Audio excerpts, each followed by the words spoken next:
বাংলা জয় বাংলা।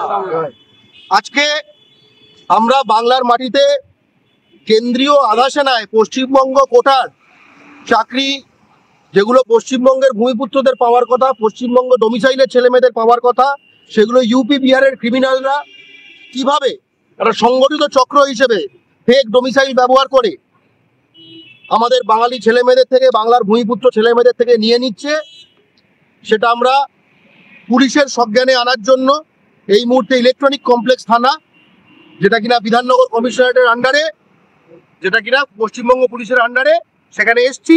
তার কারণ সিএপিএফ অর্থাৎ কেন্দ্রীয় আধা সেনা, বিএসএফ, সিআরপিএফ, সিআইএসএফ, এগুলো হচ্ছে ভর্তির পরীক্ষা, এসএসসি জিডি, তার রিটেন পরীক্ষা হচ্ছে গীতবিতানে, টিসিএস এর গীতবিতানে, এবং ওই গীতবিতান যে পরীক্ষা কেন্দ্রটি সেটা এই থানার জুরিসডিকশন এলাকার মধ্যে পড়ে।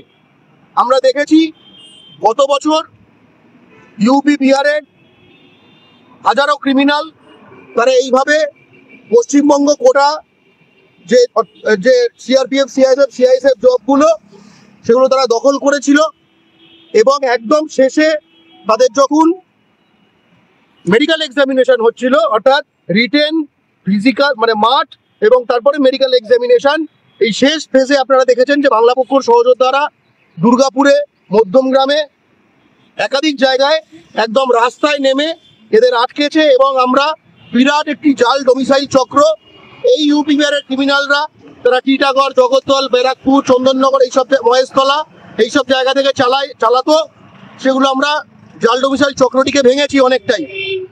এবং আমরা কয়েক হাজার ছেলেকে যারা বহিরাগত ইউপি বিহারের ক্রিমিনাল, তাদের এই সিআরপিএফ, সিআইএসএফ, বিএসএফ জব থেকেও বার করে দিয়েছি। যারা ট্রেনিংয়ে জয়েন করে দিয়েছিল, ট্রেনিং থেকে পালিয়ে গেছে, এরকম ঘটনা ঘটেছে।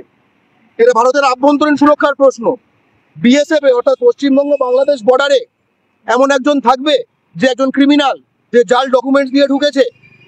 আমরা দেখেছি যে বারবার এবার আইএসআই এর চড়ও পর্যন্ত পাওয়া যাচ্ছে এই বিএসএফ তথা কেন্দ্রীয় আধা সেনার মধ্যে। ভারতের আভ্যন্তরীণ সুরক্ষার সঙ্গে কোনো আপোষ নয়। তাই জন্য সিআরপিএফ, সিআইএসএফ, বিএসএফ সহ কেন্দ্রীয় আধা সেনায় ইউপি বিহারের কোনো ক্রিমিনাল যাতে জাল ডোমিসাইল দিয়ে না ঢুকতে পারে, তার জন্য বাংলা পক্ষ এবছর একদম রিটেন পরীক্ষার সময় থেকে আমরা সক্রিয় হয়েছি। অলরেডি এই বছর গীতবিতান যেখানে পরীক্ষাটা হচ্ছে, সেখানে আমাদের কাছে বাংলার ছেলেমেয়েরা যারা জেনুইন ক্যান্ডিডেট তারা খবর দিয়েছে যে 70-80% তারা বাংলা জানে না, এবং এখানকার যে অবাঙালি তা নয়, বোঝাই যাচ্ছে সব এই সবে এসছে, টিকিট ফিকিট করে সবে এসছে, কালকে নিজের রাজ্যে চলে যাবে, পরীক্ষাটা দিয়ে বেরিয়ে যাবে। অর্থাৎ এই বছরও এই ইউপি বিহারের ক্রিমিনালদের টার্গেটে পশ্চিমবঙ্গের কোটার সিআরপিএফ, সিআইএসএফ, বিএসএফ এর চাকরিগুলি।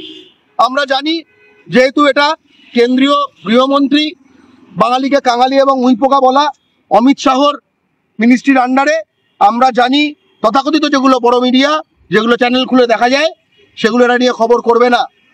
তাই কিন্তু আমরা জানি যে বাঙালি যারা সংবাদ মাধ্যম, যারা হয়তো শুনতে মনে হবে ছোট ছোট চ্যানেল, তারা সেই সৎসাহস দেখাবে।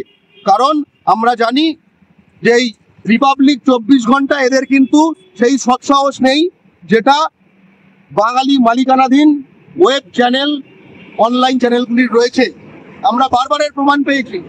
আগের বছরও যখন এত বড় একটি ডোমিসাইল স্ক্যাম, যখন আমরা ফেক ডোমিসাইল স্ক্যাম যখন আমরা প্রকাশ করেছিলাম, তখনও দেখেছিলাম তারাই আমাদের পাশে দাঁড়িয়েছিলেন।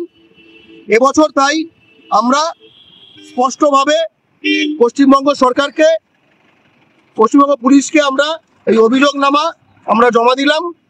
ঠিক আছে, কেউ এটা প্রশ্ন করতে পারেন যে একটা ডোমিসাইল ফেক কিনা, এটা অন স্পট পুলিশ গিয়ে কি করে বুঝবে? আমরা বলছি পুলিশ আপনি গিয়ে অন স্পট চেক করুন। আসাম পুলিশ ঠিক এই কাজটাই করছে, এবং আসামে তো এমনিতেও সেখানকার লোকাল ছেলেমেয়েরা উত্তম মধ্যমও দিচ্ছে। আমরা আইন এবং সংবিধানের পক্ষে আছি, কিন্তু আপনার মনে প্রশ্ন জাগতে পারে যে হঠাৎ অন স্পট এটা কি করে করতে পারে। একটা সহজ উপায় আমরা এই যে আমরা অভিযোগপত্র জমা দিয়েছি, সেখানে আমরা লিখে দিয়েছি জাস্ট যে কোনো ক্যান্ডিডেটের আপনি মাধ্যমিক অথবা উচ্চ মাধ্যমিকের, যে কোনো ক্যান্ডিডেটের মাধ্যমিক অথবা উচ্চ মাধ্যমিকের সার্টিফিকেটটা আপনি দেখুন। কারণ পশ্চিমবঙ্গের স্টেট ডোমিসাইল হবার জন্য এই রাজ্যে 10 বছর টানা থাকতে হয়।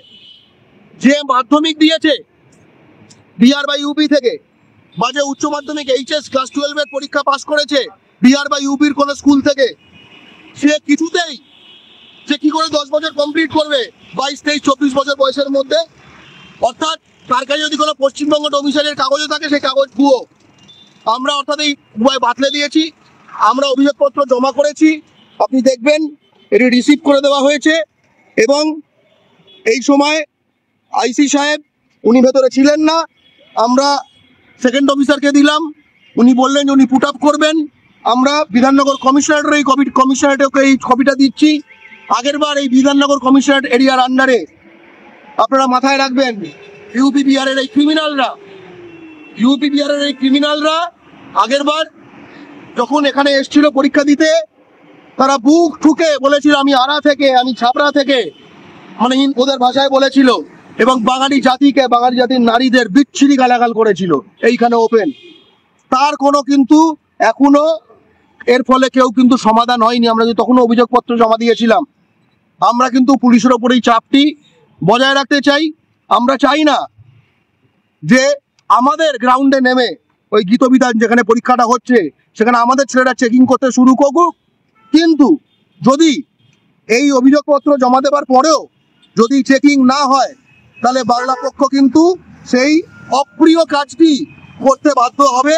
কারণ বাংলার মাটিতে বাংলার ভূমিপুত্রদের হকের চাকরি যারা দখল করবে তাদের কোনো ক্ষমা নেই। চোখের সামনে এই ক্রাইমটা হবে, বাংলা পক্ষ কিন্তু চেয়ে চেয়ে দেখবে না। জয় বাংলা, জয় বাংলা। তো দেখতে পাচ্ছ বাংলা পক্ষ কিন্তু অলরেডি কিন্তু আমাদের অ্যাকশন কিন্তু শুরু করে দিয়েছে। তো আমাদের কিন্তু এই যুদ্ধে আমরা নেমেছি, তো আমরা কিন্তু এই যুদ্ধে তখনই জিততে পারবো যখন কিন্তু ওয়েস্ট বাংলার কিন্তু যত ক্যান্ডিডেট আছে সবাই কিন্তু এক হবে, ঠিক আছে। তো এই কথাটা আমি কেন বলছি, তো দেখো টোটাল আমাদের এখানে দু রকমই মোট স্টুডেন্ট আছে, ঠিক আছে। টোটাল মোট এখানে দু রকমই স্টুডেন্ট আছে। তো ফার্স্ট তো ক্যাটাগরি স্টুডেন্ট, তারা কিন্তু চায় এখানে ইউপি বিহার যত বাইরে যত ছেলে এসেছে, বহিরাগত যত ক্যান্ডিডেট এসেছে তারা কিন্তু এখান থেকে যেন দূর যেন হোক, আর আমাদের বাংলা চাকরি যেন বাংলার যেন স্টুডেন্টরা সব যেন পাক। আর এখানে আর এক ক্যাটাগরি স্টুডেন্ট আছে, তারা কিন্তু চায় না যে কোনোভাবে কিন্তু কোনো কিছু অ্যাকশন নেওয়া হোক, কারণ তাদের হচ্ছে 120+ স্কোর আছে, তার জন্য তারা কিন্তু কোনো রিস্ক নিতে চায় না যে কোনোভাবে কেস বা কোনো কিছু ধরাধরি হোক, কারণ তারা তো জানে তাদের সিলেকশন হয়ে যাবে। তো ভাই আমি সেই সব ভাই স্টুডেন্টদের বলবো, দেখো ভাই আজকে তুমি তোমার সিটটা নিয়ে নিলে, কিন্তু তোমার বাড়িতে তোমার ভাই থাকুক কিংবা তোমার বোন থাকুক বা যেই থাকুক, ওরা যে আসা শুরু করেছে না, যেভাবে আসা শুরু করেছে, ওরা এতটাভাবে কাট অফকে হাই করবে, তো পরবর্তীকালে তোমার পরিবার থেকে কিন্তু কেউ কিন্তু চাকরি আর পাবে না, এটা তোমরা মাথায় তোমরা রাখবে। আর কিন্তু আর এক ক্যাটাগরি এখানে ছেলে আছে, তারা কিন্তু চায় যে না আমরা বাংলা চাকরি কিন্তু বাংলার কিন্তু সব ক্যান্ডিডেট পাবে, একটাও সিট কিন্তু আমি কিন্তু বাইরের ছেলেদের দেবো না। তো তাদেরকে বলবো ভাই তোমরা ভাই যেমন ভাই মেহনত করছো তেমন ভাই মেহনত করো, ওদেরকে ভাই দূর করাতে হবে এবারে যদি না দূর করাতে পারো, এবারে কিন্তু অনেকটাই সময় আছে, ওদেরকে দূর করানোর জন্য কিন্তু এবারে অনেকটাই সময় আছে, আর এবারেই সম্ভব হবে, ঠিক আছে। কারণ আগের বারে তোমরা জানো 2023-এ যে ভ্যাকেন্সি এসেছিল সেখানে কিন্তু অনেকটা কিন্তু লেট হয়ে গেছিলো বুঝতে, কারণ সেখানে যখন বুঝতে পারছিলাম তখন কিন্তু অলরেডি মেডিকেল কিন্তু শুরু হয়ে গেছিলো, ওদের কাছে মানে জয়েনিংয়ের প্রসেসের কাছাকাছি চলে এসেছে, ঠিক আছে। তার জন্য কিন্তু কোনো কিছু করা যায়নি। কিন্তু এবারে তোমরা জানো সবাই কিন্তু অ্যালার্ট কিন্তু হয়ে আছে, তো সেই কারণে ফিজিক্যাল আমাদের যে সিবিটি যে এক্সাম যে হয়েছে তার কিন্তু রেজাল্ট যখন আসবে, যখনই দেখবে যে আমাদের ওয়েস্ট বাংলার রেজিস্ট্রেশন নম্বরে ইউপি কিংবা বিহারি কোনো নাম, কোনো যাদব বা কুমার বা তোমার সিং কোনো কিছু যদি থাকে, তো সঙ্গে সঙ্গে কিন্তু আমাদের বাংলা পক্ষ আছে, বা বাংলা পক্ষ আমি বলছি না যে বাংলা পক্ষ সংহত, ঠিক আছে। তো যে করে হোক যে কোনো মানে পরিস্থিতিতে ভাই আমাদের মানে যেখান থেকে ভাই কাজ হবে সেখানে আমাদের ইনফরমেশন করা উচিত, এবং সেখানে পাকড়ায় তো ফিজিক্যাল তো সেন্টারে তুমি কতজন করে পাকড়াই করবে, ঠিক আছে। অনেকেই বলছে ভাই ওখানে যে ধরবো, ঠিক আছে, তো ধরলেও হবে না, কারণ তুমি কতজনকে ধরবে, এমন কিছু করতে হবে। আমার আসামে এমন কিছু করেছে যে আসামের স্টুডেন্টকে কিছু করতে হচ্ছে না, আসামের স্টুডেন্ট আরামসে যাচ্ছে, যে তারা মেডিকেল করছে কিংবা তারা আরামসে তারা রানিং করছে, তাদের উপরে কোনো চাপ নেই। এইরকমভাবে আমাদের ওয়েস্ট বাংলায় এরকমভাবে করতে হবে, তো স্টুডেন্টের উপরে যেন কোনো না প্রেশার যেন থাকে, তো স্টুডেন্ট ওখানে মেডিকেল করবে না, রান করবে না, স্টুডেন্টকে ধরবে, আর কতজনকে তুমি এইরকমভাবে তুমি ধরতে পারবে না, তাই না। তো এমন কিছু করতে হবে যাতে পুলিশ নিজে থেকেই কিন্তু ওসব ফেক ক্যান্ডিডেট যে ধরে, ঠিক আছে, ইউপি বিহারের যে ক্যান্ডিডেট তাদের কিন্তু ধরে, ঠিক আছে। সেরকমভাবে আমাদের কোনো কিছু করতে হবে। তো আমাদের রেজাল্টটা শুধু অপেক্ষায় আছে যে ফাইনাল যে আমাদের পিইটি পিএসটি যে রেজাল্ট, তো পিইটি পিএসটি রেজাল্ট কিন্তু আমাদের আসা মাত্রকে, ঠিক আছে, যে আমাদের যখনই কিন্তু রানিংয়ের ফিজিক্যালের রেজাল্ট চলে আসবে তখনই কিন্তু আমাদের ধরাধরি শুরু করতে হবে। আমি সবাইকে বলবো ভাই এক না হলে কিন্তু এটা কিন্তু কখনোই কিন্তু সম্ভব হবে না, ঠিক আছে। কারণ বাংলা পক্ষ যথেষ্ট কিন্তু এখন থেকে কিন্তু লেগে পড়েছে। আমি চাইবো যে সবাই কিন্তু এরকমভাবে জোর দাও, কারণ বাড়িতে বসে থাকলে কিন্তু কোনো কিছু সম্ভব নয়, তোমরাও ভালো করে জানো, ঠিক আছে? আগের বারেও কিন্তু অনেক স্টুডেন্ট কিন্তু বাড়িতে বসে বসে অনেক জ্ঞান মেরেছিল, ঠিক আছে? তো তারা কিন্তু বাড়িতে কিন্তু বসেই থেকে গেছে, ঠিক আছে? তো এবারেও যদি যারা জ্ঞান মারবে, যারা আসবে না, ঠিক আছে, আন্দোলনে আসবে না বা কোনো কিছু করবে না, তো তাহলে কিন্তু এরকম ভাবে তোমাদের কিন্তু বাড়িতে বসে থাকতে হবে। তো ওরা, তুমি শুধু ওদের কথা ভাবো, ওরা রাজস্থান থেকে আসছে কিংবা তোমাদের বিহার থেকে আসছে, ইউপি থেকে আসছে, কত টাকা খরচা করে এবং কত রিক্সে একটা তাদের সিট নেওয়ার জন্য। আর তোমরা বাঙালের ছেলে, তোমরা বাংলায় তোমার তোমার নিজের সিটটা তুমি বাঁচাতে তুমি বাইরে থেকে তুমি আসছো না। একটা মানে কিছু টাকা তোমার খরচা হচ্ছে, হয়তো 200 থেকে 300 টাকা হয়তো তোমার খরচা হচ্ছে। আর তারা তো লাখ লাখ টাকা দিয়ে, তারা তো এক তো মানে ফেক ডোমিসাইল বানাচ্ছে, আবার সেখান থেকে আসতে তাদের কত খরচা, তারা একটা সিটকে নেওয়ার জন্য, ঠিক আছে? আর তোমরা তোমার বাড়ি থেকে নিজের সিট বাঁচানোর জন্য তোমরা আসছো না, তো তোমাদের আমি কি বলবো, ঠিক আছে? তো ভাই এক হও, ভাই এক হয়ে ভাই জি জান লাগাও, ঠিক আছে?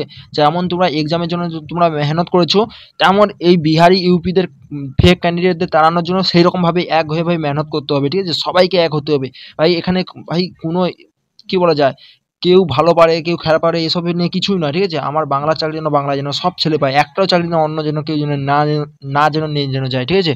আমি কিন্তু এটাই চাইবো। তো চলো আমি এই ভিডিওটা এখানেই শেষ করছি, তো পরের ভিডিওতে আমি নিয়ে আসছি। তো সেখানে তোমরা বলবে যে গ্রুপ করবো কি আলাদা গ্রুপ করবো কি করবো, তো সেখানে তোমরা যেমন বলবে আমি তেমন কিন্তু তোমাদের করে দেবো, ঠিক আছে? তো চলো, আর কিন্তু এই ডিফেন্সে হারের আপডেট পাওয়ার জন্য এবং এসএসসি যে কোনো আপডেট পাওয়ার জন্য অবশ্যই তোমরা সাবস্ক্রাইব করে রাখবে এই চ্যানেলটাকে।